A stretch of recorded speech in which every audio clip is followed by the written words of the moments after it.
એક વાણીએ boot ચંપલનો store કર્યો તો એક છોકરાની દુકાને રાખ્યો અને 4 વાગે વાણીઓ ઉઠીને ઘરેથી આવે કે અહીંયા દુકાને તે 4 વાગે આવીને પૂછ્યું એક દી કાંઈ વેચાણું ઓલો કે એક જોડી એક ભાઈ બૂટ લઈ ગયા 100 રૂપિયાના પણ 80 રૂપિયા આપી ગયા 20 રૂપિયા નહોતા બાકી રાખી ગયા કે બૂટ આપી દીધા તે કે હા એ કે હાંજે આપી જાય રૂપિયા બૂટ દઈ દીધા કે હા કોડાઈ 20 રૂપિયા ગયા હવે ન આવે ઓલો છોકરો કે શેઠ દુકાન બંધ કરી દે હું ઘેરે આવીને આપી જાય કેમ એ કે બે બૂટ એક જ પગના આપ્યા એનું કરશે શું તે સામે લેવાવાળો વાણિયો હતો 1.5 વર્ષ થયું ને તો 20 રૂપિયા દેવા ન આવ્યો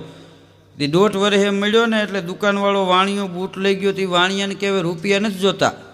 પણ બે બૂટ એક પગના હતા એનું તે કર્યું શું એ કે તઈ ઓલા વાણીએ કીધું કે મારા મોટા ભાઈને એક પગ કપાઈ ગયો છે 2 જોડી થઈ ગયા